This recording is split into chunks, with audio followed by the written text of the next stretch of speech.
right, welcome back to the show, and y'all know what that show is. It's the Backport Sports Podcast with your man Fonz. And Quan. Well, it looks like you on vacation. Yeah, something like that. Hey, look, hey, ain't nothing wrong. It's that time of the year, we in that summer season, so y'all already know what time it is. Oh All yeah. right, so again, thank y'all for tuning in and being on this ride with us. And we're going to go ahead and jump into the topic. But before I do that, if you're not in the Backport Sports Podcast War Room, please go ahead and get in there because we got some exciting stuff coming up, especially for this NFL season that we're about to partake in this fall. So, tell a friend, tell grandma and them to jump in the Backport Sports Podcast War Room only on Facebook. All right, so let's go ahead and jump into the topic. So last week we kind of gave our predictions for the AFC. We went division by division, and I will put the link to that video in the description. So this week we're going to go ahead and tackle the NFC. Hey, so I'm gonna go ahead and kick it off. I'm gonna start with the NFC North. I got the Detroit Lions going back to back. Got them going back to back with 11-6 record. I think they're going to win that division again. I got the Green Bay Packers going 10-7. I still think they make the playoffs, but I don't think they're going to. I think they're going to drop at least one of them games to the Lions, and that's going to give the Lions the NFC North title. Chicago Bears, their rookie quarterback Caleb Williams, I got them going 7-10 for right now. That might change, give or take what happens. They got the mandatory camps going on as well as training camp hasn't gotten here yet.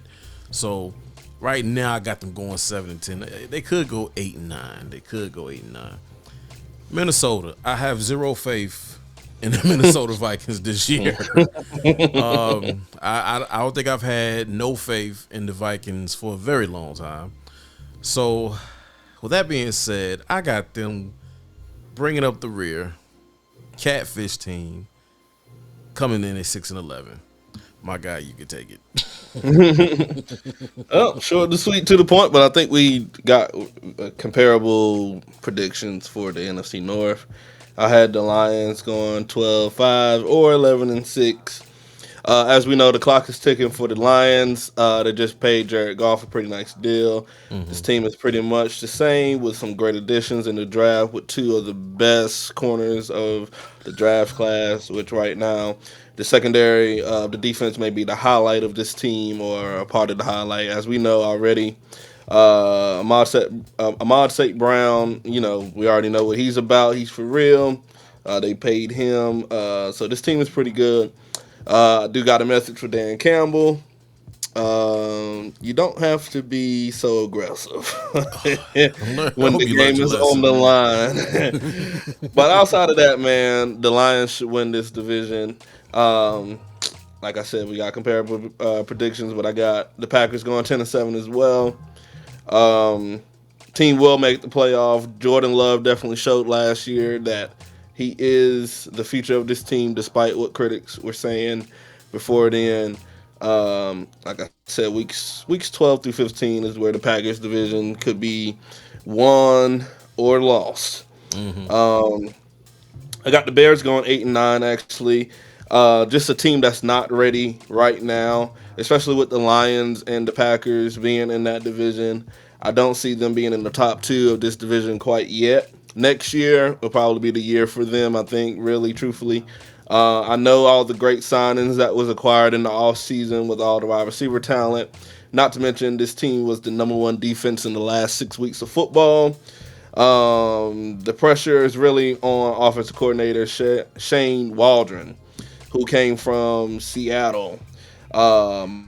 Seattle's offensive standings was third in yards per touch, fifth in completion percentage, eighth in yards per reception, 10th in passing touchdowns. But the Seattle's offense also tied first in turnovers, second in interceptions, and fifth in interception percentage.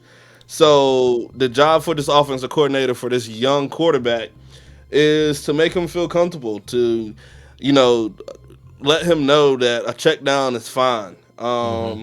He doesn't have to play Superman. A lot of times, well, majority of Caleb Williams last season, at least I can say with USC, he had to play. He had to be Superman.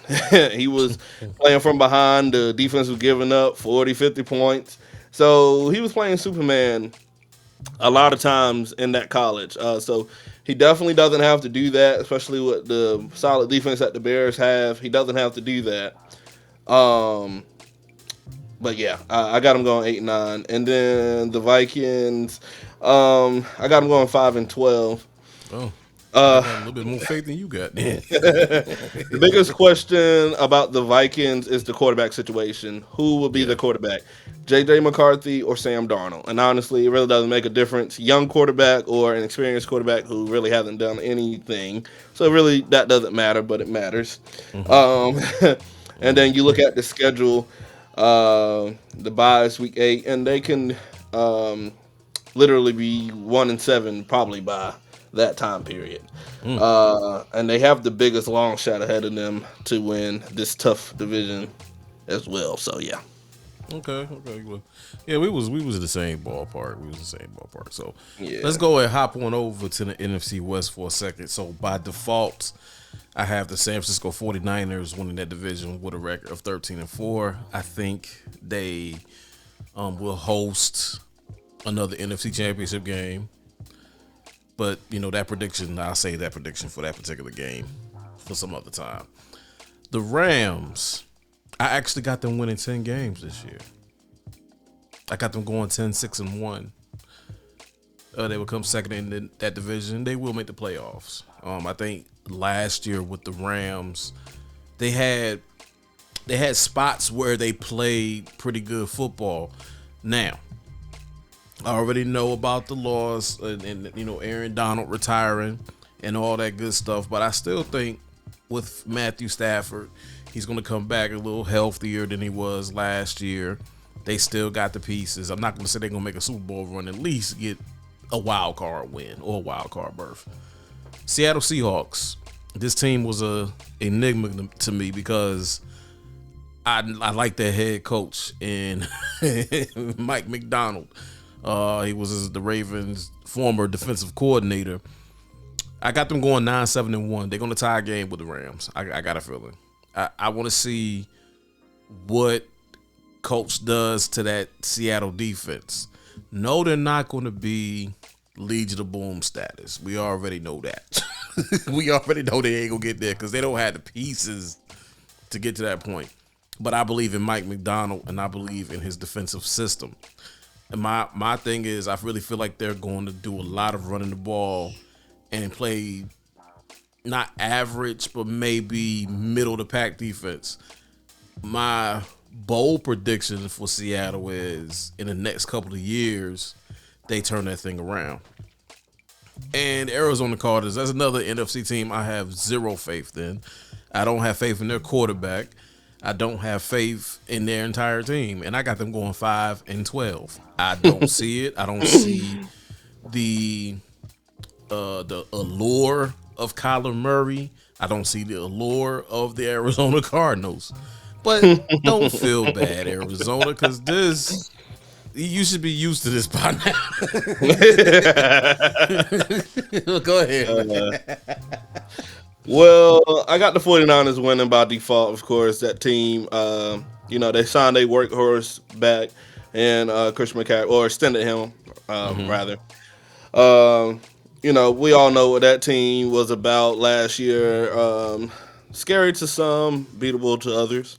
Of course. Of course. But nevertheless, um, yeah, they're gonna win that division by default just because of all the pieces that they got. Honestly, this is probably the last year for the 49ers because next offseason is a lot of work to be done. Yes. Brandon Ayuk is due for a contract. They may lose Debo Samuel.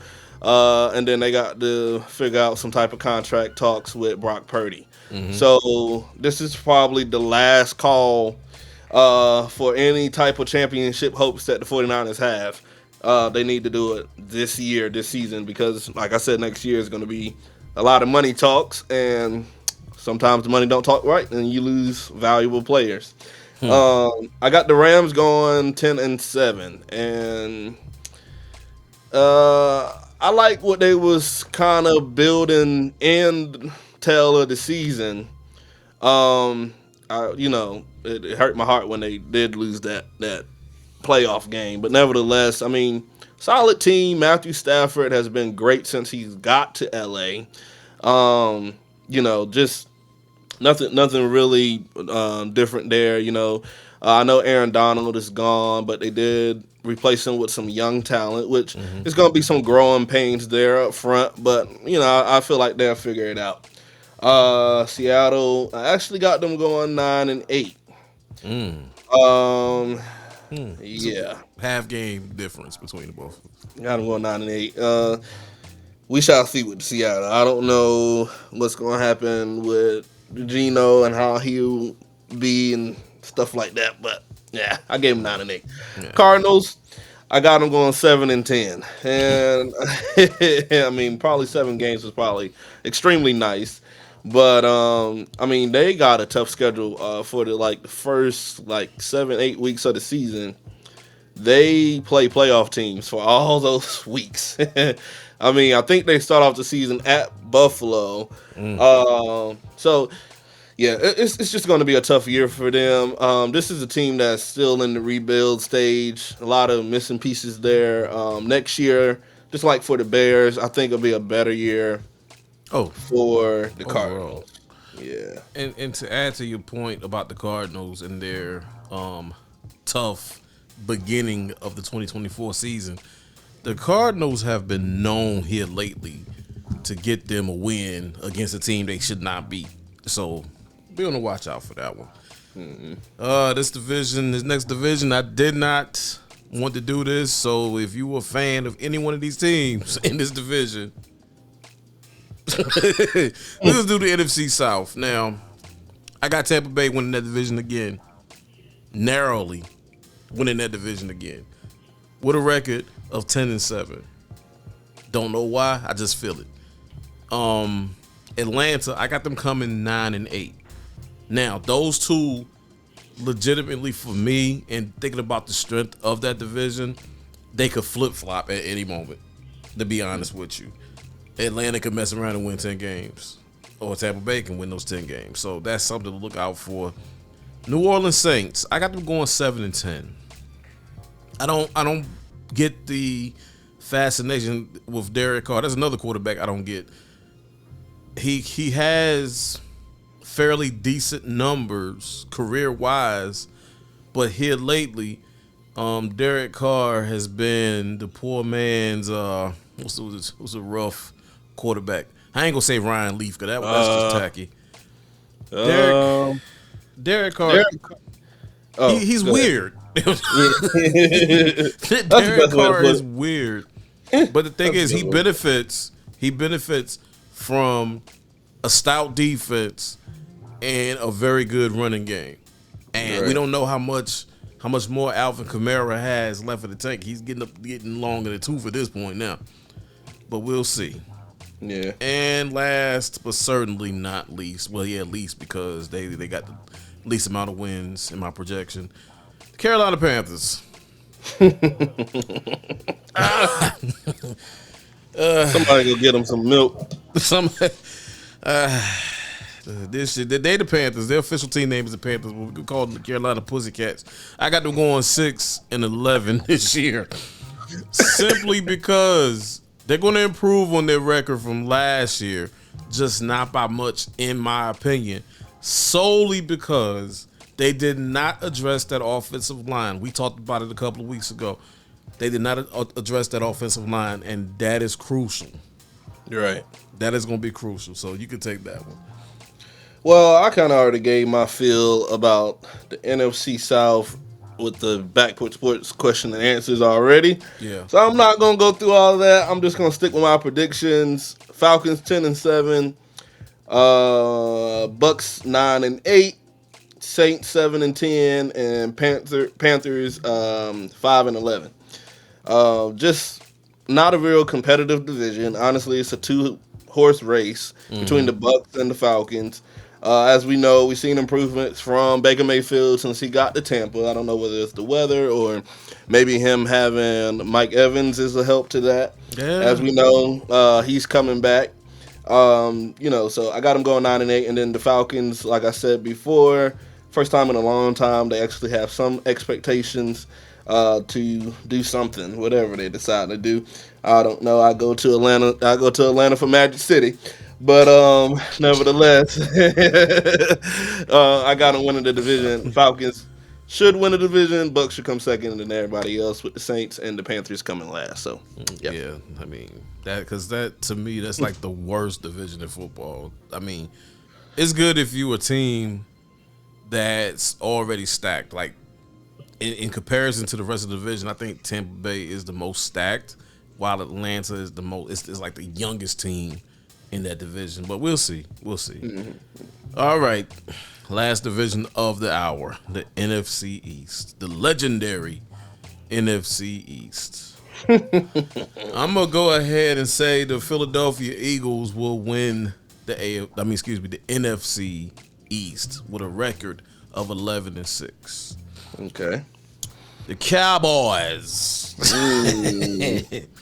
in my opinion, they're not gonna get over that thumping they got at the hands of the Green Bay Packers. So I got them going 9-8 this year. Okay. And here's why.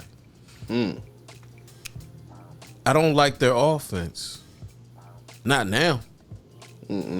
Last year, I could have made a case for their offense. This year, first of all, you let Tony Pollard walk clean out the door. And then you had Derrick Henry, who was a free agent. And you did not even call the dude. That's on y'all. That's on y'all. So, like I said, if I hear we them boys, y'all are on my radar. 9-8, barely missing the playoffs. Y'all need to rest. The Washington Commanders, I got them going 8-9. I don't know why. I got them winning 8 games. What?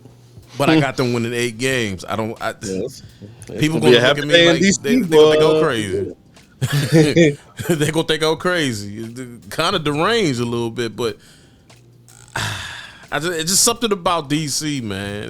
It's something brewing out there in DC, and I ain't talking about the presidential candidates or them crabs. It's something brewing over there at FedEx Field. I don't know, man. I don't know. 8-9, I feel it. And bringing up the rear. The caboose, if you will.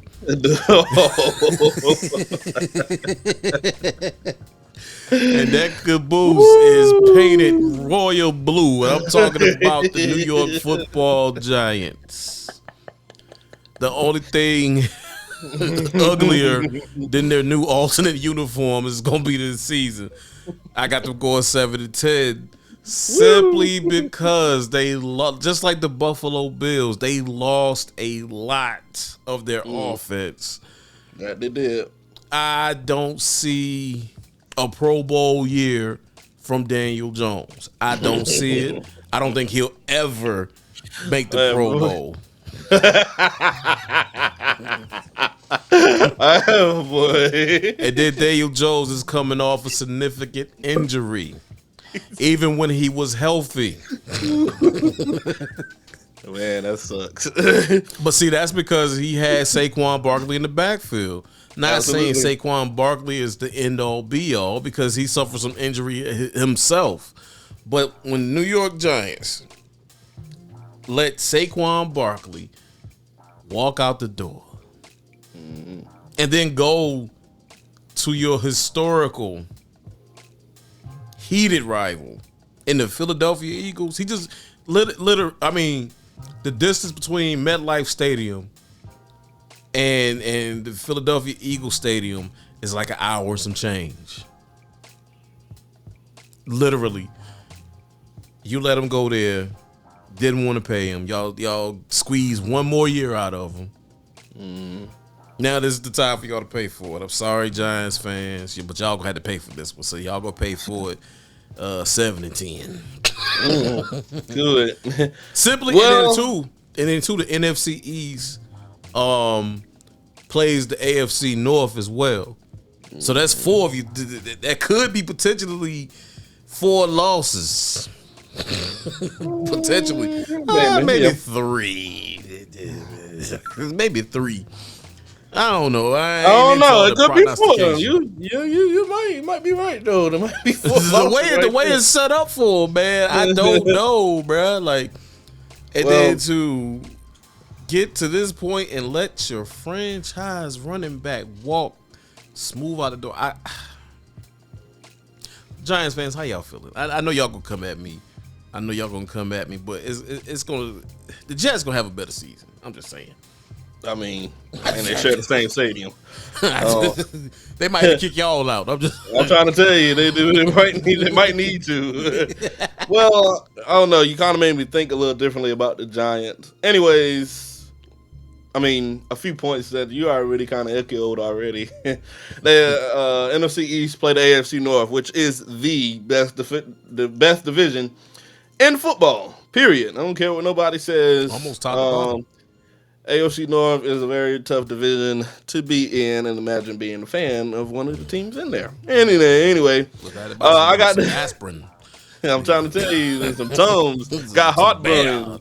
I'm trying to tell you, man, some Camelback tape.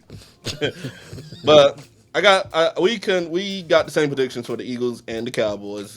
Eagles going 11-6, Cowboys going 9-8. Like I said, with the Eagles, there was a lot of issues last year in the secondary. Struggled to make big plays later on. Run game kind of disappeared.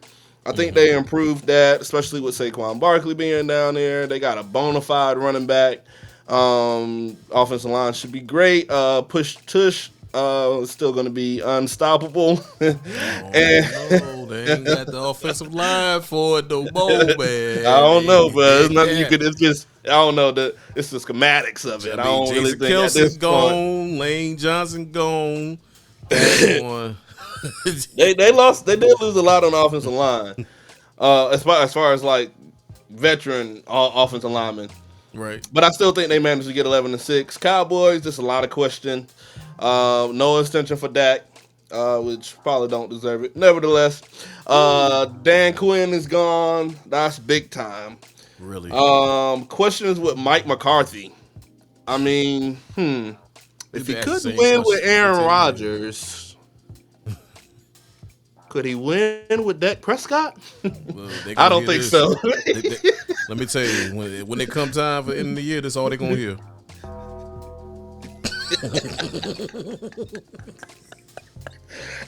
Good. But I ain't messing with you today. Yeah. So Cowboys go 9-8. Offensive line not looking so good. They got Zeke back. And Zeke hasn't been good in the past 4 years, and he's like 2,000 pounds now. So, yeah. Nevertheless, he needed to stop eating that Five Guys. I told him about them Five Guys, but I told him he need to lay off of them milkshakes and stuff from Cookout and that cup of fries. But don't go to the Five Guys I know about. They got roaches. I'm just saying. I actually had the Commanders going 8-9. Word. Which is still a losing season. But what they been doing. I don't know why I had the Giants going 8-9, but I got them going 8-9. We're gonna see. And then I got the Commanders going 6-11. So we kind of flip flop there with the last two. Yeah. I don't know. Honestly, Washington is the dark horse of that division. I feel you. You know, I got them going 6-11, but I don't really believe they'll go 6-11. But we'll see. But I mean, I put it out there because I mean, their front is great. Don't get me wrong. Their front is good. Outside receiver room is good. Just the lack of experience at quarterback, and that could, I mean, it's a lot for these. The transition from college to NFL is just a big transition, and these guys got to get adjusted because the game is 100 times fast. So just based off of that, and also them playing the AFC North, which is again the best division in football. I just don't think they'll be successful. So I got them going last. But yeah, man. Yeah. Yeah, you know. I'm still up on Washington, man. I don't know why. I'm up on Washington. So, but yeah, y'all let us know in the comments what y'all think about the NFC predictions. Who do y'all think? Did we get it right? Did we get it almost right? And if you're gonna be biased, don't say. Well, you can talk, but don't say nothing. But but okay. Let me ask a question. So we did AFC, we did NFC. Which team is your dark horse team from each conference? My dark horse team for the AFC, I think it's the Jets. Okay. I think that's probably. Let me see. I got the Jets. I had to look at the AFC conference real quick. Yeah, I'm just gonna say the Jets. Yeah, we already know what the Texans about. AFC North is pretty much already, whatever. Yeah, the Jets, and then for the NFC. Dark horse team. I'm probably gonna say the Rams. Oh, that's good. Yeah, that is a good one. Mm-hmm. So if I was to ask myself that question, I'm gonna say for the AFC. This is tricky, but I'm gonna copy your AFC East. I'm gonna say Miami for a dark horse team. What? They got the firepower to do it. I mean, and then look at the division they're playing in. I'm not as high on the Jets. I mean, I like the Jets this year, but I'm not as high on them as you are. Yeah. But like I said last week, they're my prediction is that their record could kind of flip flop a little bit. So I'm gonna take Miami just because. Good luck. Don't hope for it not to get cold. Hey. But no, I mean that's a good dark horse team. Don't get me wrong. I mean, like you said, they got the offense for it. Definitely, offense is set. The offense is set. I mean, the quarterback is a question mark.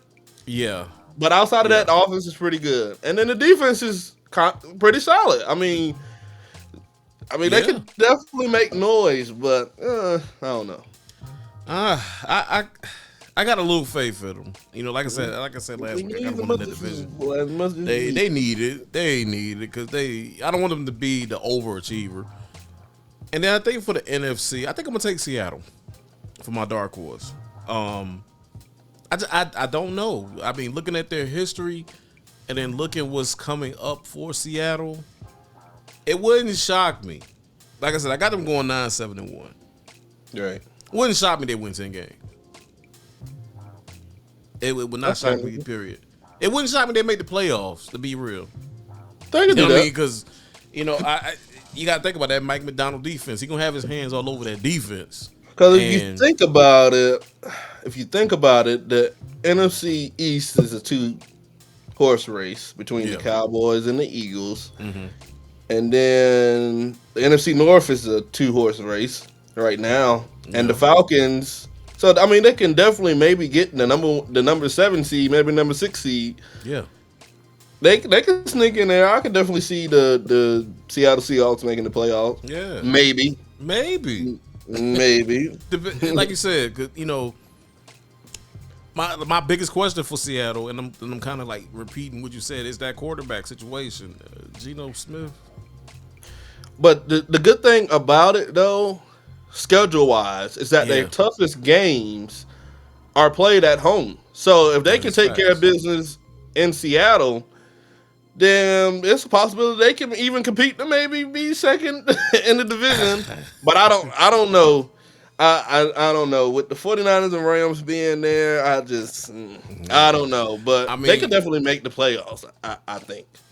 I mean, it's a long shot, but I had them tying a game with the Rams. So, if they can just outright win that game, that might be a strong possibility they can get that second spot in the NFC West. But we will see.